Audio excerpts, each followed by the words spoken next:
కొట్టే కారం రంగు రుచి ఆచి కారం పొడి.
काय पाहिलं तुम्ही? आम्ही बाहेरच काम करत होतो त्यावेळेस विमान आलं आणि एकदा फेरी घेतली, नंतर उतरायचं होतं पण ती वर असं चढलंच नाही त्या पट्टीवरती.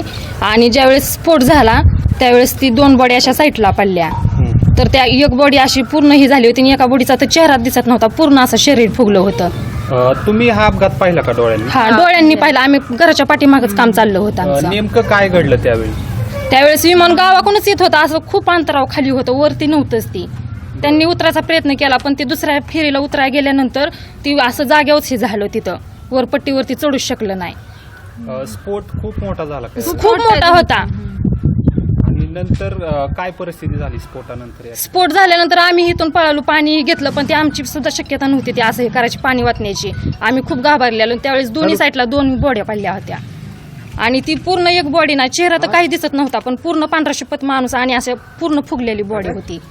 2 बॉड्या साईडला पडल्या, बाकीच्या बॉड्या पूर्ण आत होत्या आणि खूप मोठा जाळ होता तिथं. आम्ही लय घाबरलेलो आणि मग आम्ही तुला आठवते आम्ही गोजबावीमध्ये राहतो आणि आमच्या पाठीमागेच विमानतळ म्हणजे एरोप्लेनची धावपट्टी आहे. आणि ते आम्ही बाहेर काम करत असताना अगोदर आलेलं विमान ते आम्ही म्हणजे पाहिलेलं पण ते असं चांगलं गेलेलं, वरून उडून गेलं. ते रिटर्न फिरून परत माघारी आलं आणि गावाकडे गेलं. तर गावाकडून आल्यानंतर ते खूप खाली म्हणजे आलतं आणि खाली आल्यानंतर आम्ही बाहेरच होतो. ते असं वरती जायचं ते धावपट्टीच्या कडेला असं ते क्रॅश झालं आणि क्रॅश झाल्याबरोबर असं पलटी होऊन त्याचा असा मोठा स्फोट झाला. मग आम्ही पाहिलेलं, आम्ही बाहेरच होतो तेव्हा म्हणजे 8:45 पावणे 9ला ही घटना झालेली. मग आम्ही खूप घाबरलेलो. आमच्या घराच्या पाठीमागे त्याचे पाठ हे सगळे पडलेले होते आलेले. मग आम्ही सगळे म्हणजे पट्टीवरती माणसं आहेत ना एरोप्लेनची, त्यांना फोन केलं, त्यांना कळवलं. ते नंतर आले, पोलीस हे आले, मग ते अग्निशामक आला आणि ते खूप मोठा म्हणजे जाळ झालेला 15 मिनिटं असा विजत नव्हता. ते सगळे आले असे म्हणजे उभा राहिलेले. मग नंतर विजवला आणि ते पोलीस आल्यानंतर आमच्या घरी आले, म्हणले पाणी द्या. मग आम्ही एवढा मोठा जाळ झाला की म्हणजे बादल्या नेल त्या पाण्याच्या पण आम्ही काहीच करू शकलो नाही. तरी पण त्या दिल्या आणि साईडला एक बॉडी पडलेली ती पाहिली पण म्हणजे ते आम्हाला माहीत नव्हतं कोणाची आहे. पण ती नंतर कळलं की अशी दादांची बॉडी होती आणि ते फक्त वरचं मुंडकं असं ते साईडला गेलेलं आणि खालची बॉडी होती ते पूर्ण फुगलेली आणि असे त्यांचे म्हणजे हातपाय असे मोठे झालेले सगळं ते पाहिलेलं. नंतर त्यांनी मग आम्हाला मग आम्ही कापड ब्लँकेट ही नवीन नेली आणि मग त्यांना असं म्हणजे ते गुंडाळलं. त्यांच्या हातात ते वॉची काहीतरी होतं. त्यानंतर ते माणसांनी ओळखलं की हे दादात आहेत पण आम्हाला माहीत नव्हतं. आणि ही घटना खूप दुर्दैवी घडली, असं नव्हतं व्हायला पाहिजे, असं म्हणजे आम्हाला नव्हतं माहिती. ते नंतर गेले आणि ते गाडी आली, नेलं त्यांनी मग दादांना. आणि त्यात खूप 5 बॉड्या होत्या, त्यातली 2 साईडला पडल्या, खालून नेल्या आणि 3 बॉड्या आतमध्ये गुंतलेल्या. मग त्यांनी ते काढून आतल्या नंतर पट्टीवरून नेल्या. अशा टोटल 5 होत्या. त्यातून ते खूप मोठा जाळ झाला आणि ते चांगलं जाळ अर्धा तास तरी चाललेला होता. खूप दुःखद घटना घडलेली.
आणि काय पाहिलं तुम्ही? आम्ही बाहेरच काम करत होतो त्यावेळेस विमान आलं आणि एकदा फेरी घेतली, नंतर उतरायचं होतं पण ती वर असं चढलंच नाही त्या पट्टीवरती. आणि ज्यावेळेस स्फोट झाला त्यावेळेस ती 2 बॉडी अशा साईडला पडल्या. तर त्या एक बॉडी अशी पूर्ण ही झाली होती आणि एका बॉडीचा तर चेहरा दिसत नव्हता, पूर्ण असं शरीर फुगलं होतं. तुम्ही हा अपघात पाहिला का डोळ्यांनी? हा, डोळ्यांनी पाहिलं. आम्ही घराच्या पाठीमागच काम चाललं होतं आमचं. नेमकं काय घडलं त्यावेळी? त्यावेळेस विमान गावाकडूनच येत होतं, असं खूप अंतरावर खाली होतं, वरती नव्हतंच ती. त्यांनी उतरायचा प्रयत्न केला पण ते दुसऱ्या फेरीला उतरायला गेल्यानंतर ती असं जाग्यावरच हे झालं, तिथं वर पट्टीवरती चढूच शकलं नाही.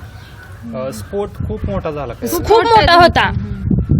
आणि नंतर काय परिस्थिती झाली स्फोटानंतर? स्फोट झाल्यानंतर आम्ही इथून पळालो, पाणी घेतलं पण ती आमची सुद्धा शक्यता नव्हती ती असं हे करायची, पाणी वाटण्याची.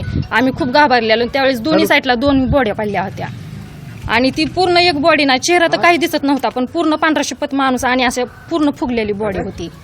2 बॉड्या साईडला पडल्या, बाकीच्या बॉड्या पूर्ण आत होत्या आणि खूप मोठा जाळ होता तिथं. आम्ही लय घाबरलेलो आणि मग आम्ही तुला आठवे आम्ही गोजबावीमध्ये राहतो आणि आमच्या पाठीमागेच विमानतळ म्हणजे एरोप्लेनची धावपट्टी आहे.